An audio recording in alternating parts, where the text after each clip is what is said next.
네, 그래서 사실 몰빵 투자하는 개념은 올해 지금 4월달 갔잖아요. 그러면 정상적으로 어느 정도 수익을 남기셔야 되냐면 솔직히 말씀드리면 최소한 15% 이상은 남기셔야 돼요. 4월에? 예, 그러니까 수익금 챙긴 거하고 지금 조금 손해봤다 치고 예, 그래서 그래 이제 1월, 2월, 4월까지 아무리 못해도 네. 선택과 집중 투자 개념에서 못해도 15% 나셨어야 되는 거예요. 그래서 사실은 현재까지 안내드린 종목을 봤을 때는 제가 볼 때는 한 25%는 나이스 정상이거든요. 중간에 조금 뒤늦게 샀다 치고 네. 예, 그러면은 15%는 나이스야 돼요. 네. 블랙빨강님은, 네, 트레이딩 하지 마시고 좋은 주식 사서 기다리세요. 주린이들에게는 굉장히, 또 직장인인 사람에게는 굉장히 좋은 전략입니다. 다만 이것도 쉽지 않다. 기다리는 게, 그죠? 답답하기 때문에. 네, 네. 계좌를 나눠서 한번 테스트 해보세요. 네, 테스트 네. 해보시고요. 참님은 왜 그러세요? 네, 곽 부장님 오늘 많이 젊어 보인다더니 어려 보인다고. 30대라고 하셨는데. 아유. 네. 복 받으시겠다. 네, 야, 참님, 네. 계좌번호 하나 알려주세요. 곽 부장님한테 뭐 커피 쿠폰이라도 하나 보내주시죠. 좋네요. 아유, 진짜. 아유. 네. 제가 제일 듣기 좋아하는 말인데. 저는 어려 보인다고요? 아니요, 좀 피부가 좋다. 네. 뭐 이렇게 좀 젊어 보인다. 뭐 이런 거 있잖아요. 네, 알겠습니다. 자, 그만하고 지금 우리가 그거 얘기할 때가 아니야. 네. 공매도 왜 이렇게 발목을 잡는 거예요? 어떻게 될 것 같습니까? 공매도는 발목 안 잡을 거예요. 예. 그러니까 지금 사실 제가 생각하는 게 뭐냐면은 공매도에 긍정적인 면이 있고 이제 우리가 예측하는 부정적인 면이 두 가지로 나눠져 있거든요. 지금 시장은 4월 마무리하면서 전통적으로 5월 달이 시장이 좀 약합니다. 미국도 그렇고 우리나라도 그렇고 거기에 공매도에 대한 경계 심리라고 오늘 시장은 해석을 하고 있어요. 네. 그런데 공매도는 그냥 나오는 게 아니에요. 공매도는요, 실적을 기반했을 때 실적이 좋은 종목에 대해서는 공매도가 안 나와요. 그리고 실적이 또 좋은데 너 고평가된 종목도 공매도 나올 수 있어요. 그런 것에 대한 리밸런싱이라 보시면 됩니다. 네. 그래서 그런 차원이 더 크고요. 실제로 5월 3일이 되면은 기다렸다는 듯이 공매도가 나오지는 않을 것이다 보고 있는 거고, 개인 투자자분들이 공매도를 할 수 있는 자격을 많이 갖췄다고 기사플로로 나와져 있는데요. 개인 투자자분들은 제가 조심스럽게 말씀을 드리는데요. 주식을 사전에 확보하기가 대단히 어려우실 겁니다. 그거 쉽지 않을 겁니다. 그래서 결론적으로 공매도를 진행을 하시려고 하면은 뭐 강의 하나 듣고 진행하는 개념이 아니라 회사를 분석할 수 있어야 되거든요. 그게 안 되시는 분들은 잘못하면은 공매도 트레이딩에서 큰 손해를 볼 수가 있습니다. 어쨌건 공매도는요, 좀 긍정적인 면, 시장의 유동성을 공급해준다는 측면, 우리나라 같은 경우에 지금 외국인들이 귀환을 못하고 있잖아요. 그러니까요. 네. 근데 공매도 재개가 되면은 귀환을 한다고 하니까, 귀환할 가능성이 더 높아진다고 하니까, 하나의 팩터로서 긍정적 팩터로 해석을 하시고, 우리는 그 포트폴리오로 제가 늘 말씀드리는 게, 실제로 종목이 내리고 난 뒤 해석을 해보니까 공매도가 많이 나왔더라 이런 말씀을 드릴 수가 있는 거거든요. 근데 그거는 뒤에 하는 얘기고 현상에 집중을 하시는데 주가가 많이 밑으로 툭 떨어지면은 빨리 대응을 해서 비중 축소를 하신다든가 낮춰야 된다는 거죠. 제가 오늘 화면을 우리 감독님이 좀 보여주시면은 네. 회사의 포지션에 대해서 이렇게 그림을 캡처를 해왔어요. 여기 보시면은 그 S&P 500 같은 경우는 햇빛 바이라는 개념이 나와 있고 상해 같은 경우에도 햇빛 바이라고 나와 있는데 좋다는 얘기예요. 근데 우리 코스닥 같은 경우에는 이 셀의 개념이 포지션이 나와 있거든요. 코스닥 코스피.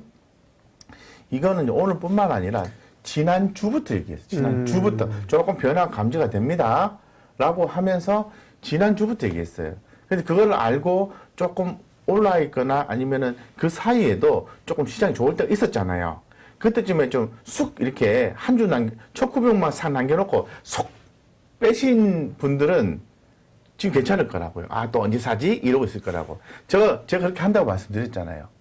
예. 근데, 그래서 지금 시장은요, 조금 약하다. 이 정도만 해석하시면 돼요. 약하다. 그래서, 네. 예, 우리 시장이 전반적으로 그렇게 나쁘게 해석되는 건 아니기 때문에 공매도가 과하게 나올까? 그렇진 않을 것 같고, 대신에 선별이 필요할 것 같아요. 선별. 이게 지금 시장에서 계속해서 얘기하는 종목들이 있거든요. 그런 종목들에 대해서 공매도가 나올 건지를 살펴보실 필요가 있을 것 같습니다. 5월은 주식시장이 5월은 이제 계절의 여왕이고 날씨 굉장히 좋은 계절인데 5월에는 왜 전통적으로 주가가 이렇게 약할까요? 예, 5월 달 같은 경우에는 뭐 전통적으로 뭐 이제 약하다고 얘기를 하거든요. 웃자고 여쭤본 거예요. 왜 세린 메이인지 아시냐고요. 네? 왜 세린 메이인지 아시냐고 웃자고. 세린 메이. 5월에 팔아라. 5월에 돈 쓸 때가 많잖아요. 어린이날, 어버이날, 스승의 날. 네. 네? 너무 심각하게 물었어요. 돈 쓸 때가 많잖아요. 주식 팔아야 된다. 정답이십니다. 네. 진짜 돈 쓸 때가 많네, 그러고 보니까. 그러게요. 그래서 올해 주식이 눌리는 겁니다. 죄송합니다. 그렇군요. 네. 자, 시장 다시 돌아와서.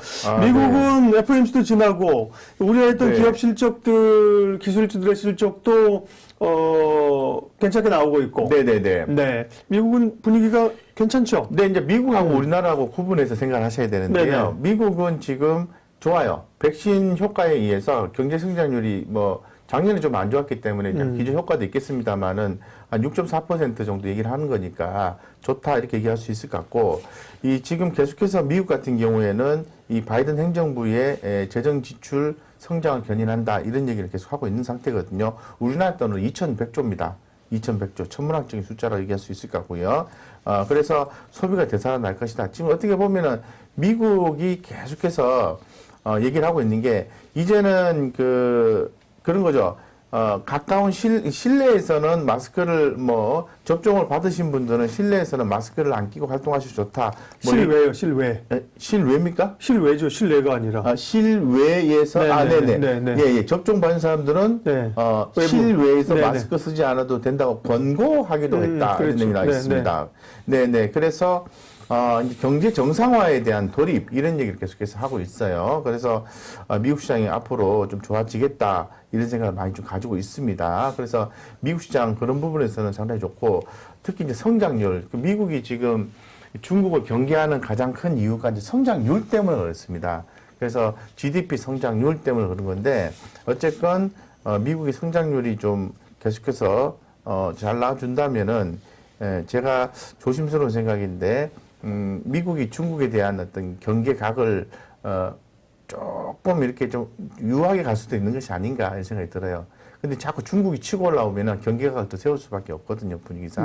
네, 그렇습니다. 우리 경제 상황은 어떻습니까? 수출은 요즘 잘 되고 있다고 하는데. 우리 수출은 잘 되고 있다고 그러더라고요. 수출도 잘 되고 수입도 잘 되고 수출이 더 잘 된다고 얘기를 하더라고요. 그러니까요. 그럼 이제 경기 관련주가 잘 되는 이유가 있긴 하잖아요. 네, 그래서 올해 같은 경우에는 제가 기사 플로우를 찾아보니까 어려워도 뭐 4%는 가능할 것이다 이렇게 얘기를 하고 있고 뭐 5%대까지도 성장을 제시하지 않겠냐라고 뭐 ING가 캐피털 이코노믹스가 그런 얘기를 했다고 합니다. 그래서 지금 우리나라 같은 경우도 GDP가 4% 넘는다. 이거는 굉장히 오래간만이거든요, 사실은. 그래서 중요한 내용이 있을 것 같고, 우리 시장이, 우리도 지금 그 접종률이 계속해서 올라가고 있고, 관리가 좀 되고 있지 않습니까? 그래서 좀 보복 소비 이런 부분도, 앞으로 좀 더 나올 수 있을 것 같고, 그런 측면을 고려했을 때는 5월달 뭐 세린메이 개념으로 해서 조금 쉬어갈 수 있는 구간인데요. 전통적으로 날이 더워지기 전에 조금 좀 힘들지 않습니까? 예, 그래서 요거 지나면 다시 또 하반기로 달려가는 거니까 예, 좀 긍정적으로 보셔도 좋을 것 같고 부분별로 해서는 좀 이렇게 위험 관리나 리스크 관리, 특히 이제 펀더멘털이 약한 종목들은 좀 와칭해서 보셔야 되겠죠. 네. 지수 밴드 전망은 대략 어떻게 들어가고 있습니까? 이제 5월 이후에는요. 5월 이후에는 지금 5월 달 같은 경우에는 지수 밴드 전망이요.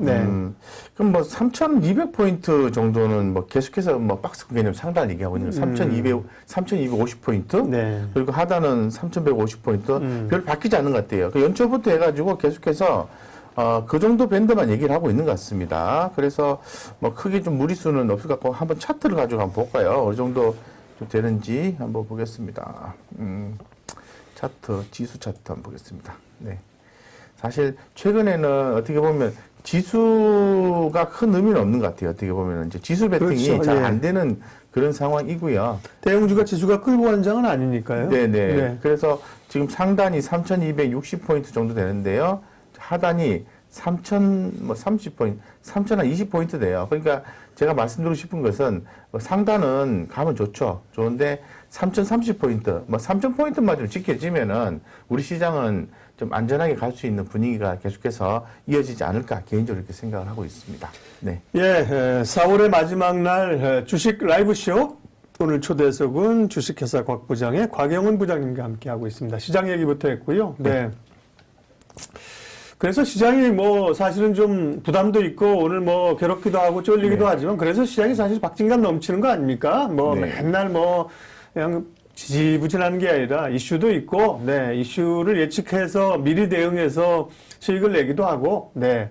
그렇죠. 공매도라는 또 이슈가 있으니까 어떻게 보면 상당히 긴장도 되면서 생각해보고 자신의 논리를 맞춰가면서 이러니까요. 네. 투자가 그래서 힘들지만 또 이게 흥미로운 겁니다. 네.